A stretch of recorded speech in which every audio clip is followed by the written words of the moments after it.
Ang Bulacan ang nangunguna sa laki ng pondo para sa flood control project sa ilalim ng national budget. Umaabot ito ng mahigit 3 bilyong piso para sa 2025. Pero bakit nga ba isa pa rin ito sa mga probinsyang parating binabaha ng malalim kapag may bagyo? Ayon sa mga residente, lumubha ang sitwasyon mula nang tanggalin ang mga pilapil sa paligid ng mga palaisdaan para sa development ng airport. Pero ito ay pinabulaanan naman ni Bulacan Governor Daniel Fernando. Anya, ang talagang problema ay ang hindi paglabas ng pondo para sa mga proyektong matagal na nilang inilatag sa gobyerno para sa mega dike at iba pa. Kaya, pagsusumamo ni Fernando sa pamahalaan, ilabas na ang pondong hindi pa raw nila nakikita. Sa wakas, lumalabas na rin ang araw. Kaya ang tubig dito sa Bulacan ay medyo bumababa, kumuhupa na. Pero ganun din, ang sabi ng mga residente dito, kapag medyo umulan ng malakas ng sunod-sunod, itong palaisdaan sa aking kanan, naku, aapaw yan ng hanggang halos lagpas tao. Kaya inaanod parati ang kanilang kabuhayan dito. Mahigit bilyon ang nakaatang na pondo para sa flood control project dito sa Bulacan. Ano naman kaya ang masasabi ng gobernador tungkol sa kanilang problema at ngayon ay pagsusuri ng Pangulo mismo tungkol sa flood projects sa buong Pilipinas. Ang Bulacan ang isa sa pinakamalaking bahagi ng Luzon. Ano po ang nararamdaman ninyo, Gov, pagka nakikita ninyo na yung inyong pong mga constituents ay tuloy-tuloy pa rin ang inaanod yung ng pagbabaha? Siyempre, masakit para sa amin, malungkot. Siyempre, di ba, tigil yung hanap buhay, tigil yung pag-aaral. O tapos, yung mga gamit nila, nabasa na lahat.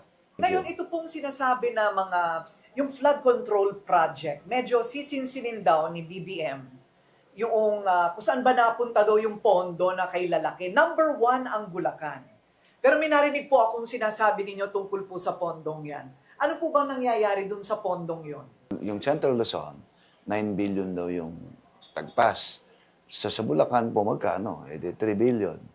Sabi ko, kailangan po namin yon. Sa ngayon ay pinangungunahan ni Fernando ang paghahabol ng tulong sa mga binaha. Ang mga bata doon, inanod lahat ang tsinelas, kaya nagdala rin tayo ng sapin sa paa para sa kanila.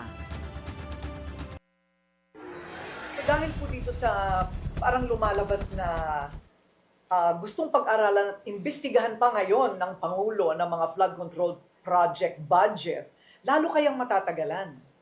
Dahil sa mga insertion na nadiskubre, etc. Kalahati na po tayo ng magpo-fourth quarter na po tayo ng 2025. Yun nga naman nakakalungkot di ba? Ito talaga yung dapat i-focus ng lahat. Lahat ng sinabi ni BBM, maganda po talaga lahat. Kaya lang, ang problema rito, yung baha Lahat yan magaganap kung ang baha ay maayos, kung maayos yung baha natin. Kasi lahat yan magigiba. Pag ang tubig ay nandyan at mataas na mataas, masisira pananim, masisira ang mga palaisdaan, masisira ang buhay, walang makapagtatrabaho, So, walang makapag-aaral. Ang panawagan po ninyo kay Presidente o sa DPWH? Ang sa akin ay, siyempre, gawin na natin itong makatotohanan.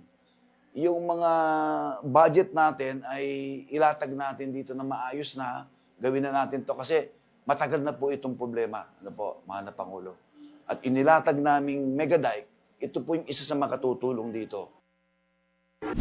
Manatiling nakatutok sa Bilyonaryo News Channel. Sumubaybay sa aming social media accounts at mag-subscribe sa aming YouTube channel para sa mga bago at eksklusibong balita.